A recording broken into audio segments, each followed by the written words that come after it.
us on another version of our TipHaus Insider webinar series.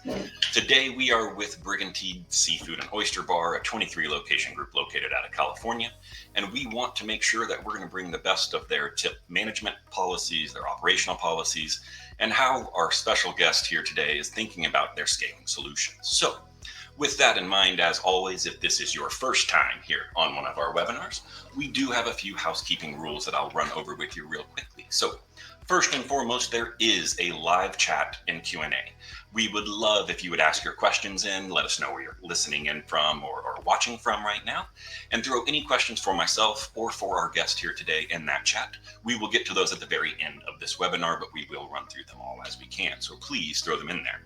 Next, we are always recording these items, so if, as restaurant operators are prone to do, if a fire, whether literal or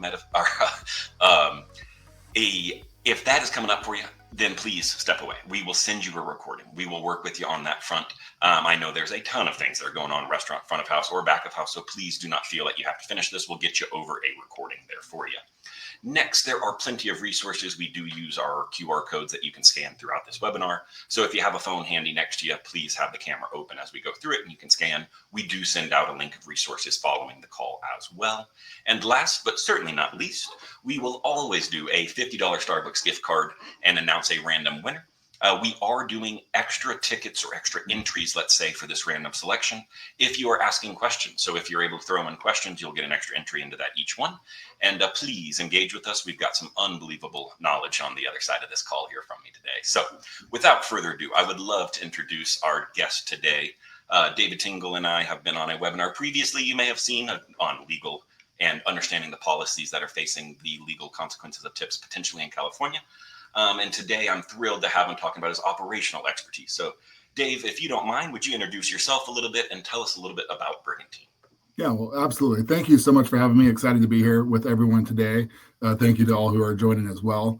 I'm a restaurant guy. I've been in the industry for just over 30 years. Started off as a busboy and worked my way into management, but have worked all the positions, bartending, serving, host. So I have a good understanding of operations and just overall ins and outs of the restaurant. So I always say I'm a loyal busser at heart because I can hop on the floor and bus tables anytime. Even in my position, I just love that kind of hustle and bustle of things. So stepped into management at a pretty young age, in my early 20s, knowing I didn't want to be a bartender forever, but to still be engaged with hospitality and dealing with our guests. So stepped into this wonderful role as a general manager in our company about 14 years ago. So Brigantine Seafood, we have multiple concepts in San Diego County. Started in 1969 by a husband and wife, and then the sons have since taken it over. And I never looked back. I had my own pizza place for a little while. I worked for a couple restaurants here and there. Sure. My wife actually was working for Brigantine Seafood when we were dating, and then I was approached to come on with them as a general manager 14 years ago, and bounced around the chessboard a little bit. At that time, we probably had 13 locations, and then I managed 6 of them over probably 10-year period or 8-year period, and then I've been a regional for a few years. So when I got this opportunity, it's a whole different ball game. We're overseeing multiple locations. I currently oversee 6 of our restaurants. We have 23 units total within San Diego County. And some of those units are on one property. So our downtown location, it's called Portside Pier.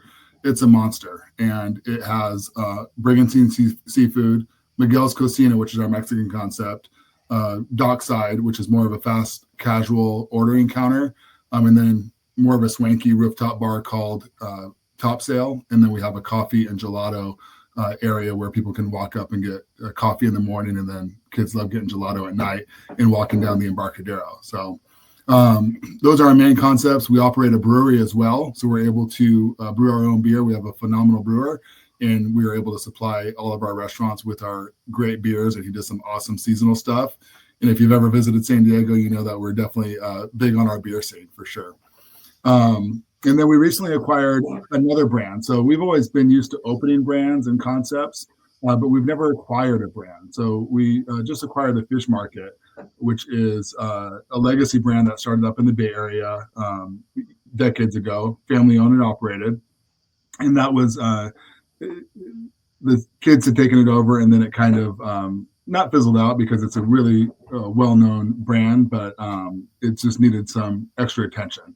So we brought that on about 4 months ago and have been running that. So again, we've never acquired a brand. So we're looking at their employees, bringing them on with us, training them, but also trying to maintain this legacy brand that they've had with consistency over the years without making it our brand. So that was kind of a challenge over these last few months, and that's what we've been kind of preoccupied with. All the while, getting them used to our systems, which is our POS system. Sure. Also something that we integrated over with them. And then our HR, clocking in, time and attendance, and things like that, really getting them acclimated to that. That's a work in progress. So that won't happen overnight. It'll take some time. So, but yeah, love the industry. We've seen hospitality change, I think, so much over the last, we could say 5 years since the pandemic. But even before then, I think we've seen a lot of changes as far as technology we're using. We were used to putting a ticket on a spindle and sending it over to the kitchen and then them selling it to us with that ticket. We've seen a lot of changes.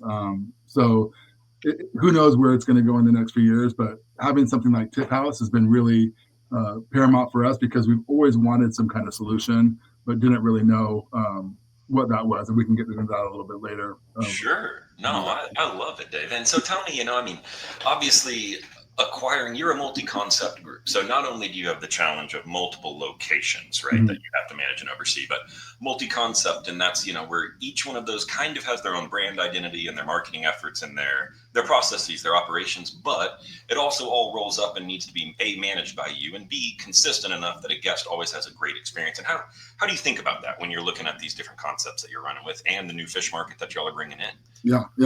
It's that's what I love about it. I think is, even as a general manager, I was able to have almost this Wizard of Oz kind of approach of this back end, like this is all the bells and whistles running on the backside, and it's very consistent. But then on the front side of things, it was a Mexican concept, or it's a seafood concept, or it's a brewery. So we have the foundation, which is really solid, of all of our systems that we have in place. And then we're able to take that and implement it into different concepts, which works really well. So our employees like it and our managers like it because there is that kind of warm blanket on the backside of like, we know what we're going to get with consistency or accountability and things like that. So it is pretty exciting, and it can be duplicated, and that's kind of a cool thing to have. I love that. And the key words that I hear there is that you've got a foundation, right? You've got this foundation to build off. And yes, there may be little differences here and there, but ultimately, your hard work is working on that foundation so you can plug and play in any of these concepts and make sure that they all live up to those brand standards. So right, absolutely. That is fabulous. Tell me a little bit, when you're looking at maintaining that consistency and quality of the guest experience, during these expansions, as you're looking and evaluating these. Obviously, from a quick service that you have available to a rooftop bar to a kind of more upscale dining experience, what is it overall? Are there trends or themes that you're looking at that you want the guest experience to be similar at all of these, whether they're spending, $15 for a basket or $150 for a nice dinner? Yeah, absolutely. And that goes into our training and service standards and things like that. And, acknowledging our guests. You say hi when they walk in and say thank you when they leave. Answering the phone within 3 rings, so our guests aren't hearing 20 rings in the background wondering who's going to answer that phone. Sure. These little things that may not make a difference in the moment, but when we have our employees who transfer throughout our county, also if someone moves from one area of the county to another area of the county, they can work for another one of our concepts or locations, and they know that the guest service and quality is going to be the same. I love that, and I love it's always the little things that when you think of the hostess does one or two little things, the busser does one or two little things, the server, the bartender, and at the end of the day, what you've made is a fabulous service experience, right? Like those little things really do compound, and you notice them when you dine at a restaurant that doesn't pay attention to those little details. It's just, there's something missing, right? And one of my pet peeves is not being greeted when I walked in or not being thanked when I leave. And it's just that easiest thing in the world to train into those staff members, right? And to work with them and to show appreciation of those guests. So I love that. And I love having the realization that everyone contributes to to the guest experience, and from that warm welcome at the door, that we are having to play. And if I was a server and I had to greet the guest, go prepare the food and prep the food and wash the dishes and then go bust the tables, I might be able to take 1 or 2 tables a night. But to have this army of individuals that's here to support me as a server, I think that it speaks volumes to what we want to do for our restaurants. I love that, and I could not agree more. It's really kind of a foundational piece of TipHaus, right? Is we want to make sure that we empower tips to be able to flow so that the entire team works together and they benefit from it, and they start to see this teamwork dynamic that together as a restaurant, when we all work together, we can all make significantly more money, all have better job security, all succeed in our business endeavors. So let's segue that in and tell me a little bit, can you tell me what was Brigantine's, tip structures? How were you managing them before TipHaus? What did that look like over there at the Brigantine restaurant? Yeah, it was all over the board, to be honest with you. And it was not in a necessarily bad way, but since 1969, new concepts being open, and we kind of get in these little bubbles of this is our restaurant here, and maybe the general manager had been there for 7, 8, 10 years, and they work in their own little environment. So what we found over time was like, wow, our percentages are way off. And majority of our restaurants were tipping off of the tips that were in your hand. So if a server had $100 in their hand, then they would tip off that amount to their busser, to their expo. A lot of our restaurants didn't tip out the host. So we're like, but some of ours did. And so how is it fair if a host works at this one location and then goes to school into another demographic and wants to transfer to another location, but they don't get tipped out over there? So those were the things that were really spearheading this. Is we were growing to say, hey, how can we be consistent with the tip out percentages and policies? So that's where we started poking around a little bit, and our IT guy Jeremy had been reaching out. So we were coming up with just kind of a one solution. The challenge of it all was to say, okay, let's take all these jumbled up tip out policies and be able to put them in one nice little package to where everyone would be happy. So what we started doing was running spreadsheets and saying, okay, if this is what they're used to making and we were to implement this percentage, is it going to be pretty close to what they were making before? So we kind of came up with this happy medium of what we were doing. It worked out really well for some restaurants because they had a really high tip out percentage and this was kind of lowering it. And for others where they were really low before, they were going to have to pick up the pieces on the other end. So was it unicorns and rainbows all the way through? Not necessarily, but it wasn't as bad as we were anticipating it to be, where we're creatures of habits and people fell into place pretty quickly to where they understood the consistency side of it. I love that. And I think that's always it. Change is always hard to overcome, right? But as long as it seems transparent, it seems fair, and you give it a little bit of time, right? That's kind of always the trick to everything is on day one, there may be some sticker shock to anything. Over time, we start to work through that. So segue that for me here and now we chat. Okay, so we're consolidating tip policies. We're wanting to make sure that we have something cohesive that encourages teamwork. There was then a jump for you all after TipHaus, then onto our Earn Tip Access program. And can you tell me a little bit about, what that kind of played into? Tell me a little bit, when you were kicking off that ETA program. Hey, and for those who don't know, I should explain, Earn Tip Access is our ability to actually pay the tips. TipHaus's basic SaaS platform will only calculate the tips. It'll plug in and integrate, let you layer in tip logic. And then our Earn Tip Access program is actually our banking method to be able to push these funds directly to your employees. So from your side, Dave, when you were looking at this and you said, hey, we're calculating, but we really need to make sure that these are getting paid to the staff members and we want to live up to that. What did that look like as a lift for you as you started kicking that into gear? What were you considering and what was the workload actually required of your team? Yeah, well, and part of that's a benefit to the employee because they want it to be as close to what they were used to before, which is how can I get as close to cash in my hand as it was before? And I should back up a little bit. Part of this whole thing also was taking the money out of our restaurants. We would get armored vehicles, and we still do, to our restaurants so they can give us change orders or, we call them reserves. And in turn, we were just paying those tips out to the employees. So going back to that downtown restaurant we have over 300 employees at that one property. And so at the end of the night, we're doing literally thousands of dollars worth of paid outs for the servers to walk out onto the streets of downtown with cash in hand. So more of a liability side of us that we were looking at as well. And we were able to drop our reserves down to by 75% because we're not having as much money in-house. We're just using it to build bar doors and give change to our guests. But with that, we want to make sure that our servers and staff can get money as quick as they can. Waiting 2 weeks is something they weren't used to. I like the idea of it because when I bartended, I had money burning a hole in my pocket every single night, and I would go out and spend it. So waiting 2 weeks maybe wouldn't be a bad thing for some people to be able to have somewhat of a savings and not have that money in hand.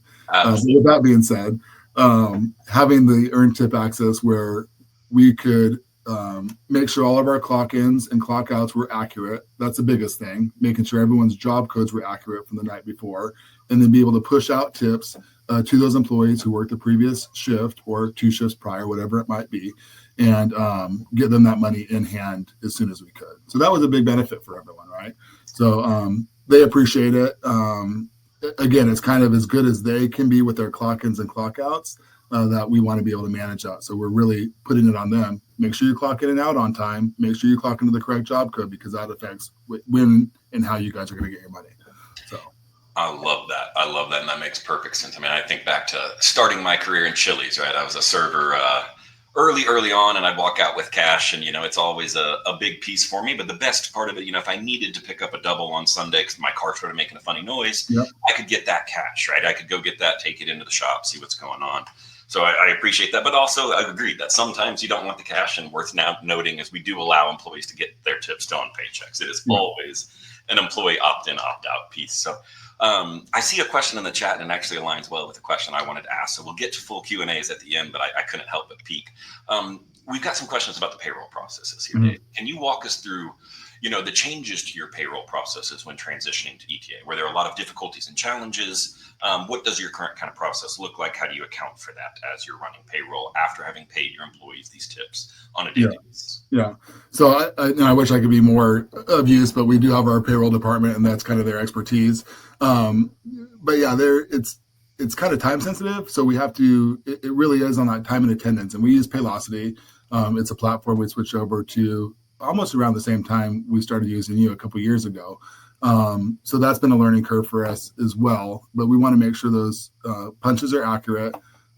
Anyone who has earned tip access, they're paid, they're done with. And then anyone who doesn't have that, we will get that onto their paycheck. And it's, from what I understand, the integration was pretty seamless.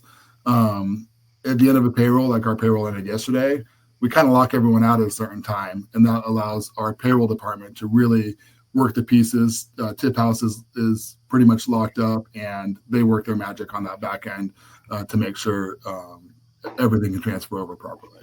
But there has been times where an edit hasn't been correct and we don't catch it, and then we have to go back and maybe manually cut a check for someone. But I tell you, those incidents have been few and far between over the last, let's say, year or so. So you get better at things, and you think, oh, this is going to be a challenge all the way through. But the more we have these road bumps that we learn from, that they become few and far between. I love that. And at the end of the day, as our goal is always to save time and money for it. So we're always looking for additional items. We've got some safety guards built in, but if you ever have that request, Dave, of something you're noticing your team's encountered more than once or twice in a year and you need something around it, let us know, and we'll get to work with it. Can you speak to a few of the operational changes when you look at your employee onboarding process? Obviously, going from cash payment or check payment of tips to a program where they're able to get their tips the following day, within a 24 hours or typically 12 hours, potentially at the end of their shift, that they're going to have those tips available to them. What does that look like when you're hiring new employees? How did that change your onboarding processes? How does everything look for you on that end? Yeah, it has changed. And I think we're scared of it because we're like, gosh, we're the only ones doing this, and they're going to be used to how we're going to hire someone that's used to having cash in hand. But what we found is that a lot of people are doing this. A lot of restaurants, Old Town San Diego, I can think of, 4 or 5 restaurants that are doing it alongside us. Whether they use TipHaus or not, I'm not too sure. But this is almost one of those things, just like getting rid of the spindle on the kitchen line. We have POS systems now. I think this is going to be something that we see more of, where it's just going to be the way of life and people are more used to it. I think the hardest, not sell, but transition for our staff is that it's a designated amount. When they have that cash in hand, part of them was, oh yeah, I'll tip out 5% to my busser, Sure. but they didn't do a great job for me. Yeah, of Here's course. 4%, because they don't know what I'm holding. So when we make it off a percentage of sales, that's kind of always I don't want to call it a drawback, but they're saying, wow, they're dictating what I'm going to be tipping off of my sales. But if they're a good salesperson and they go above and beyond and give that stellar service, then they're actually winning every time. But if you're a 10% server, it might not fare well for some. I couldn't agree more. And that's really the piece is, does it free you up? And certainly, and this is always with any imagined restaurant, us tip pulling, anything, there will be nights that you take a loss, right? There's nights that you contributed more, you earned more, and you may have to pay out more. But on the aggregate, does it allow your team to support you better? Does your team realize you're a rock star server? And if they support you, then you'll be able to bring in more tips for them, right? And so you start to get that piece. I love it. Tell me a little bit. So obviously all 23 of your locations are located in the San Diego County area. That's in California, of course. And California is a state not known for being the easiest from a regulation standpoint. It's got some strict policies. And I know we've chatted previously on our other webinar about some of these, but would you tell us, when you're evaluating TipHaus and ETA to suit your restaurant's needs and requirements, specifically taking into account that y'all operate in California, how did that fare? What were you thinking about, and what ultimately allowed you to feel comfortable moving forward with TipHaus and ETA? Yeah, and I think the biggest thing is it's our labor dollar. We're in minimum wage is increasing. It seems like every day here, and so the servers and staff they're making good money. And we've had conversations like that. And what I love about TipHaus also is I can pull it up and I can actually show a server like, hey, here's your average. This is your credit card tips. And you're making, X amount on average, that's pretty good money. And it's nice to have it right there at our fingertips. But back to your question, labor is a big part of what we want to control. It's our biggest controllable cost. It's hard to combat. You can't continuously increase prices every single day when minimum wage increases. So that was tough. I think being able to have more efficient checkouts in the sense that our servers aren't spending 20 minutes on their actual checkout, lining up all these, credit card tip out slips and all that kind of stuff, entering their tips in the computer. It's all based off of sales. And so checkouts have gone from, 15, 20 minutes on a busy night down to 2 minutes, and other technology with like Toast has helped us out with that as well. So that's a big savings for us, that we're not fumbling with tip envelopes. We're not having to sort these into some file cabinet that get lost later. And then the next day someone comes in, we're having to spend our valuable time as managers trying to locate a tip that might've been, swept under a carpet somewhere. So it sounds silly, but with as much as things are changing in California, that was probably the biggest thing with trying to fight that labor monster for us. I can understand that well. I can certainly, and any operators listening in from California, I'm sure also can hear that. So tell me, last question about our tip access, and then I've got a couple general questions that I think the audience would really enjoy hearing your opinions and feedback on. First, though, is tell me from an employee perspective, right? Ultimately, when I think of TipHaus, while our customers are actually the operators, the managers, the payroll and HR teams, of course, the real end users for us and the real people we have to serve are these employees at these restaurants, right? It's these individuals who ultimately, this is their livelihood. They need to have transparency. They need to make sure that they're tracking items. So when you look at that, what feedback have you heard from either, kind of your assistant managers or managers on the floor from those employees operating? Do we see any improved satisfaction or transparency or retention? Is it kind of a neutral across the board as to how it was cashed? What are your overall takes and feedback on the actual individuals working the floor? Yeah, the transparency is kind of the main word there. And it's nice to have that for our employees to be able to log on to the website and see what it's almost too transparent, if I can be critical, because it's like they're logging into each table and saying, oh, I tipped out the hostess this much on this particular table. And I didn't see her around when I was serving that table. And that's something we never had before, where you would take, dial into a microscopic view of every single table, but it's valuable. And servers like seeing that, and staff like seeing where their money's going. And I think that's a big part of it is completely transparent. We're not taking anything from them. They can see where every dollar is going. And hopefully they can see if their sales increase and overall their tip percentage increases, then they're going to make more money on the back end. So it really has been something that they hadn't had that before, and having that transparent side is pretty useful. And on the flip side, when people have questions, I've sat down with numerous employees where they have questions on things, and I say, okay, let's go through this. And I open up our client TipHaus, and I run through a specific day, and I say, okay, let's look at all these checks here. And oh, that one didn't have a credit card tip. Did you get a cash tip on that one? That was $200 check. Oh yeah, I forgot about that. So I did walk with that cash. So really the educational part of things where we can collaborate with them and really have these one-on-ones. If we don't do that, the rumors start going and they start saying, things. So we really encourage our managers to have sit downs with the staff, especially when you first roll this out, because it is so crucial that they want to be able to see kind of a side-by-side. Here's what I was doing before. Why is it this way now? And that's been a great help. And even opening those spreadsheets that I alluded to earlier and having the side-by-side comparison where they're like, oh, okay, I see where that's going now.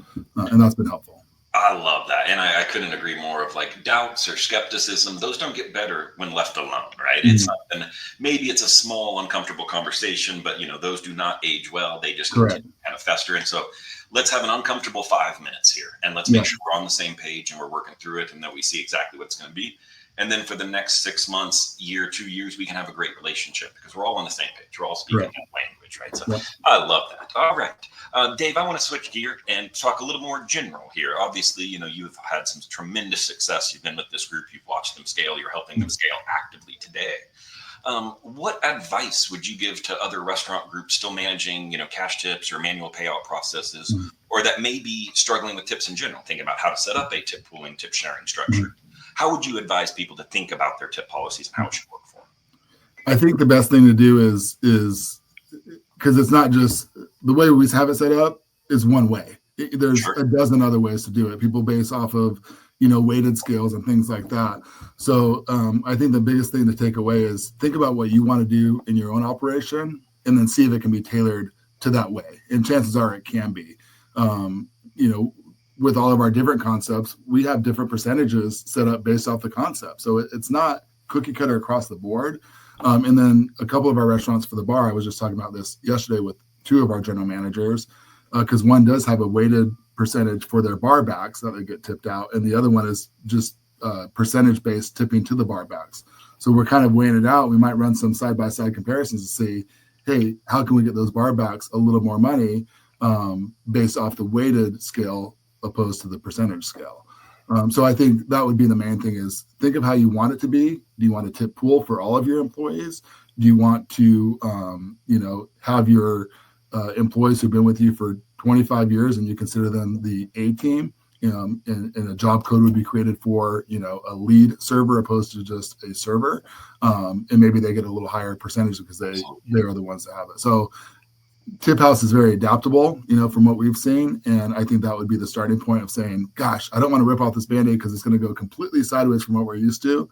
I bet it can get pretty close to what you were doing before. I love that and could not agree more. It's something, we always encourage. It's meant to be user managed, right? And so especially when you have multiple locations, if you want to test out a philosophy for 2 weeks, it can all be adjusted real quick. Hey, we're struggling to keep hostesses, right? I don't know why, but let's see if the tip out percentage from them to 1 to 1.5% actually increases retention. Let's measure that for 60 days. So and that's one thing we did do also is like, this isn't set in stone right now. So in the inception of this, and we did pilot some restaurants prior, we didn't just roll this out to all of our concepts in one fell swoop. We did it piece by piece. And then we would say, okay, let's tweak this here, tweak that there. Okay, cool. That is set. It seems like everyone's happy. And then roll it out to the next one and then tweak a few more things. So we've been learning along the way. I love it. I love it. And when you think, and we'll ignore TipHaus here, obviously, this is our webinar, but I want to hear from your opinion. Give me some other technologies that you've really been impressed. It can be as simple as something that answers the phone or schedules, or it can be complex like your point of sale. But tell me a couple of the technologies that you're impressed with out there that you're using and helping you scale and be more efficient. Yeah. So Toast is one thing we switched to from Aloha. Aloha was great. User friendly. Everyone had been accustomed to it for decades. And, again, back to the labor component of things, we want to be able to save labor. So if we can put a handheld in our server's hands and have a terminal in everyone's palms, can we cut down on labor? Can we have that person take 2 more tables and maybe cut out a section for that particular shift? And that's been helpful. Again, a learning curve. Some people are getting used to the smaller screen. We do have terminals set up in the restaurant, of course. But that's been helpful for us to kind of navigate some of our labor issues in California and being able to be more consistent. And you're at a table, ringing a round of drinks, it gets sent to the bar while you're still explaining the specials to the guests. And then those drinks are up and you can deliver them a lot quicker to the guests too. I agree. I could not agree more. If you can keep those employees on the floor, right, and always in front of the guest, always aware when the guest looks up and is looking around for someone, they're quick and they're responsive, right? They're able to see it now instead of at that terminal. Maybe it is on the floor, maybe it was behind. I mean, I've seen both. But last question from me, and then we're going to turn this over to the audience. I see a number of questions that we'll want to dive through here. But from someone that is interested in scaling a concept, if they were looking at, taking them from 2 to 5, from 15 to 20 locations, whatever it might be, what's some advice and what's one key thing that you wish you had known? If Dave goes back 15, 20 years in time, what would you tell yourself the one thing you must know? Yeah, I think going back to that foundation, and being able to know what the concept is and just having that real solid foundation of what you're going for is important, and then building off of that, because everything can come off of those roots and you can have those other branches come from it. So I think that's super important. I'm a big morale guy, so whenever we talk about numbers, I'm like, I'm not a big numbers guy, but I can definitely, if our employees are happy, then the numbers will come, because if our employees are happy, then the guests are happy, and then people are going to keep coming back. So it was always a pretty simple recipe for me when I was in the restaurants. And I tried to reflect that as a regional manager as well, to just have fun. Hospitality has gotten so rigid over the last few years. And I think getting back out there and just having exciting moments with our employees and our guests and just remembering why we got into it in the first place. I love that. I could not agree more that it is a fun industry to work in if you can make it that way, right? Mm-hmm. And what that teamwork requires, you got to have good management with it. But I love, as a foundational philosophy, I think that's exactly what you want to be able to tackle there. So real quick, I'm going to slide us over into Q&A. Just as I do and as I load up some of these questions and pivot windows here, I want to give a shout out to QR code tipping. We do offer this now, and we're seeing this in massive uptick in the needs for this for obviously as cash fades from the economy as we move forward. So if you are interested in learning more about some QR tipping, you of course can contact us. We would love to chat with you about it. And for now, I am going to be diving into a few questions here. So first and foremost, I see one from Phil. How do you handle employees working at more than one location, more than one company? I can answer for that from my side, but Dave, I'm sure you've got employees that cross boundaries, right? It's not often. They do have to clock into from our time and attendance, they would have to clock into that correct location. And so then they would be part of that entity for that day. We don't have it on a consistent basis just because of overtime. If someone works, 4 days at one location, they want to pick up another, 4 days at another location because they think they're going to be able to get more days. It doesn't work that way. But yeah, on occasion we'll borrow employees because maybe we're short-staffed somewhere. But when they clock in, then they absorb that particular restaurant and they'll be part of that tip pool for that particular day. So it's more, I guess, on the time and attendance side of things over the TipHaus side of things. Absolutely. And from my answer with that, we have hundreds and hundreds and hundreds of restaurants that have employees that cross boundaries and cross from different companies or within the same organization. They will all have a unique ID set up, exactly that, their time and attendance, whether that is the same point of sale or not, but it'll flag you to that location and make sure those tips are not attributed to the individual. They're attributed to the location and the job code that they're working at. So next up, I see Andy. How long does it usually take to get earn tip access set up for my team? Dave, tackle that one for me if you don't mind. Yeah, I mean, it's seamless. I mean, once it's there, it's there. So from that, as long as we have everyone's clock ins and clock outs appropriate and their job codes are appropriate, then we can just push out tips. So once that's complete, then we just finish that task and then they will get that money into their designated account. Well, thank you very much. And from the TipHaus in general side, y'all, it's, it can be typically set up entirely within 30 minutes. You'll find us in a marketplace of your point of sale, your time and attendance, wherever it might be. You'll hit to connect and integrate. And then from that moment forward, we'll be pulling in data. We'll do a layering in of tip logic on the top.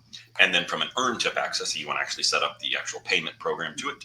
For a restaurant operator, the owner, typically 15 to 20 minutes. For the employees, anywhere between 30 seconds and 2 minutes, depending on their technology proficiency. You've got a couple of screens and information you have to enter, and that's it. And then you're off to the races. Next up from Les, I see, are they going to explain what earned tip means? Absolutely. So TipHaus is our SaaS platform that actually just takes in all of the data and then counters over the top of that your tip logic. I want to tip 3% from servers to bartenders. I want to pool all servers on Saturdays because we have a buffet, whatever it may be. That all pans out, and what it does is give you a look at exactly how much you owe each employee after all distributions have been shared amongst each other. That now can be sent to your payroll. You can put those on their checks as usual. You could pay cash off those numbers we provided. But all we are doing is kind of a read-only application, right? Where you can see what is done, but we're not taking any action to move that money. Earn Tip Access is our trademarked piece where we will actually, and we've partnered with an FDIC insured bank in the United States, we can issue cards to individual employees. We can also pay to their existing cards. So if you've got a Bank of America or Wells Fargo that you're happy with, more established servers typically and bartenders, then they can just input that information. We do offer those two avenues. They can create a bank account with us and get a card sent to them. They'll have a physical and digital and an app to go with it, classic kind of digital banking app. Or they can use their existing banking profile and whatever that debit card may be, and they can be paid that way. So that is what Earn Tip Access is there, Les. Next up, I see here, absolutely, I have 12 locations, 25 to 40 employees each, and some employees that might not have bank accounts. How would that work? Well, great question on that. Actually, Dave, do you have anyone that falls into this category that you want to tackle? I mean, they wouldn't be part of the Earn Tip Access. They would just have their tips go onto their paycheck every pay period.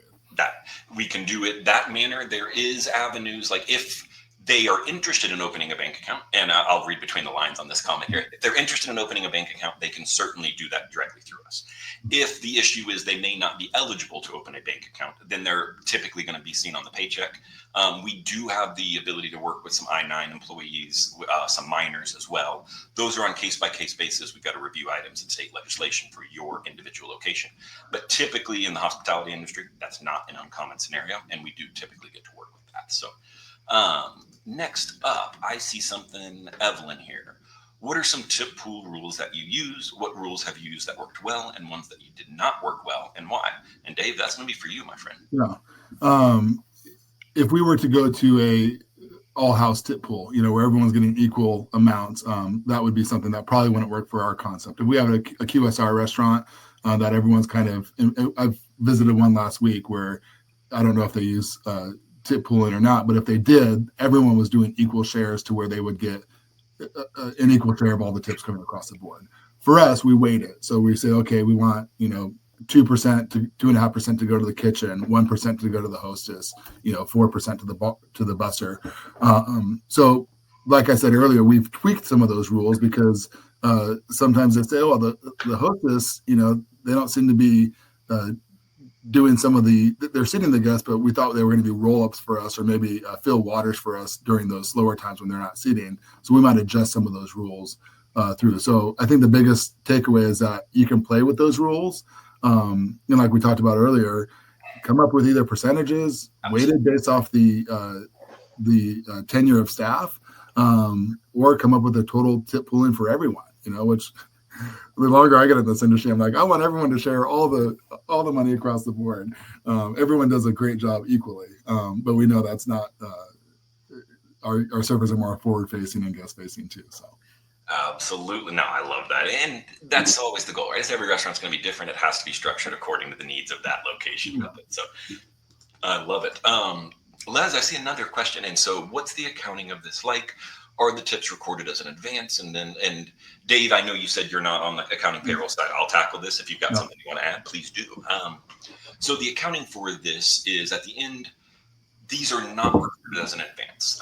Tips, unlike wages, are 100% the property of the staff. So these will not be considered an advance piece. What you are doing here is when you run to payroll, your biweekly, whatever it is, the day before your payroll, you will run an export file from TipHaus. And that all that will do is not denote, let's say, the advance amount. It will denote cleanly the amount of tips that have been paid and any amount left over that needs to go onto the paycheck. If you're using a withheld or reserve amount, I see a question, Les, your next question about taxes, and this is what we're doing.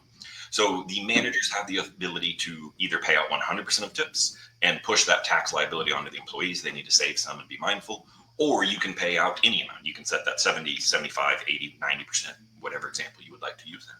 And then you're only paying out, if a server earns $100, they're only getting $80 into their bank account. What that does from that standpoint, from accounting and payroll, though, is the file that will come will denote, hey, this amount has been paid in tips already. This is their wages and any left over that needs to be put onto the paycheck. Obviously, those tips must make it into payroll because they are part of their total compensation and they are liable for taxes at the end of the year.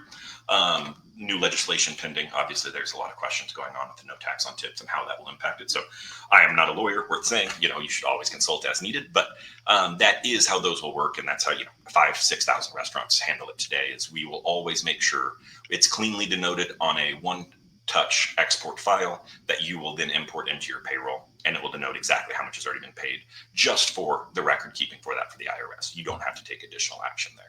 And Dave, is there anything you'd like to elaborate on that or anything I misspoke on as you're looking? No, that's perfect. Yeah. Next up, and that did answer from the second question there. Les, I love it. You're taking some serious questions I'm assuming you're on the accounting side. So did you have to get more payroll folks to process it with all these extra transactions? Dave, have you all expanded your payroll team? We have not. No. So it's an extra component to it, but it hasn't added enough time or energy to have another team or team members added to that. No. I love it. Thank you, sir. And that's our typical transaction, our typical experience as well. But it is usually with that plus overall the reconciliation of tips and how we handle it, we're saving payroll. You can free them up to typically find some other areas if they're already heavily involved in this. So Steve asks, what about cash tips? Is that handled separately? Are you basing tip outs on gross sales paid with credit cards only? Great question. No, we will. So we pick up cash sales and cash tips. Cash tips must be reported by either the employee or the manager, obviously, as we don't know. So some restaurants have them turn all cash tips in. Those get recorded and entered into the pool. Some will have a cash management solution, which we do have built in, where you can type in this person is taking home $40 in cash, and therefore we'll adjust the tip pool accordingly from that standpoint. A number of avenues there. But Dave, how are you tackling that? Yeah, whatever they get in cash is theirs. Got so they could have an all cash night. They're still going to be tipping off a percentage of sales, so that'll still come out of that. But if they have all cash, they can walk with that. So, and what we hope too is that maybe they have $300 in credit card tips, but they have another $40 in cash. They still have the ability to kind of dial out that busser if they did a great job. Here's another $10, you Absolutely. know. But majority of the time, our staff does walk with some cash in hand at the end of the night, and that's kind of that comfort zone too. They always like that, and it's nice to have a little bit of extra. But people still pay with cash. I agree. It's dwindling, right? But I think last I saw is 92% on average, I think, is what credit cards are. But 8% is still a sizable amount. You'll see one or two checks potentially every day. So no, to answer that last question, it's not just on gross sales paid with credit cards pieces there. Genevieve, I love that name. Do you feel that your managers are having fewer conversations with waiters and waitresses explaining your tip rules? Yes. At first, it was definitely a daily conversation, just questions. And the biggest thing we started doing after we started rolling these out for all of our locations was, posting those rules. And if they changed, we tweaked this a quarter of a point back from the host and we added that to the expo. We want to be as transparent as we can in being able to let them know what those tip rules are. There's no hiding anything. This is what you're tipping out to your hostess. This is what you're tipping out to your busser. If those change, we're going to let you know. So when people were asking, my bussers feel they're getting guaranteed, they're just going to stand there because they know they're going to get 2.5%. Well, that's a management issue. That's not a TipHaus or a tip rule issue. That's, hey, we want to make sure you're as productive as you can be on the floor. Why are you watching the ball game when you should be bussing tables? So that's on us to be able to manage those kind of things, not for the servers to get frustrated because they get a certain amount. So those are the kind of conversations that we've had. I love it. No, I could not agree more. End of the day, is as much as TipHaus can do, we cannot manage for you as well. Yeah. Right? There's Come on, you guys can. Yeah, I know. We'll get there next year, right? It's on the roadmap for you. But last question. I know we are at time here, team, and I see a long one, and I do want to tackle with you, Micah. Excuse me. We use TipHaus now, and this is creating tiers for employees, for kitchen cooks. Employees challenge the arrangement for it not being legal. Micah, before, I'm not going to give you anything concrete here. I don't know what state you operate in. I don't know your exact tip policy. You can schedule a call with us, and I'm happy to dive into it. But what I can say on a generic level here is tipping out to the back of house is almost always allowed under the new 2019-18 regulation. I'd have to look which one, but it is almost always allowed. Typically, the challenges there are if you're paying your employees, front of house employees, and you're taking tip credit, i.e. you're paying $2.13 an hour, roughly there. You're allowed to pay below minimum wage because their tips will accommodate it. That is when tipping out back of house gets a lot more tricky. So if you are taking a tip credit, I would consult a lawyer and just make sure you're on the up and up. Obviously, everything in the legal range is a range. It's a spectrum. I wish things were black and white in the hospitality industry, but they're not. And so that'll depend on your tip threshold or your risk threshold there. But I don't believe anything what I'm seeing. I mean, you're staggering it to guaranteed hours, guaranteed rate per hour for back of house. Pending your front of house arrangement, I think you're in the clear. But if you're having employees feel challenged or feel aggressive over that or wanting to question it, I think that's an opportunity for just a conversation with them. Hey, what would be fair? Obviously, the kitchen staff is an unbelievably critical component to guest satisfaction and service, right? We need to make sure they're happy, that they're working hard, that they're working diligently, and that we have something available to them for that. But to me, that is definitely a conversation. And if you'll shoot us a message with your account, I'll look you up, see what states you're in and what's going on, and we can get a response back to you a little more tailored. I still cannot provide, of course, legal advice. I've never been to law school, but I do know quite a bit about it, and I can at least point you in the right direction and get you to someone. And last but not least, I'm sorry, I skipped one here. I'm so sorry. I see I used TipHaus with, oh no, never mind. Yeah, I see you were answering the question above that. So thank you very much. And with that, unless I am crazy, I think we have cruised on through this. Thank you very, very much, Dave. And next up is the final piece worth noting, our thank you, congratulations to our giveaway winner here. So if I look over and see what my marketing team has raffled and I click this to randomize, we have a Phil Torsivia. I hope I'm not botching that for you. Phil, congratulations. And my marketing team will shoot you over a link to that $50 Starbucks gift card. And to everyone who participated, I really appreciate the engagement in the chat, y'all. Those were some exceptional questions. Major thanks, of course, here to Dave Tingle for jumping on with us. And Dave, thank you for diving into those questions. Thank you for having me. I appreciate it. That's awesome. Of course. If you had questions or if I asked you to shoot us an email, information is here on the screen for you all, team. Please feel free to reach out to us. We love engaging in conversations. We love the tough questions, the tough problems. That's really where we shine and we can work together. So do not hesitate to reach out to that email there, and marketing will forward it to the relevant party and we'll get in touch with you. But with that being said, team, we are going to sign off, and thank you to everyone who joined in live and everyone who watches this over the coming weeks and months here. So cheers, everyone.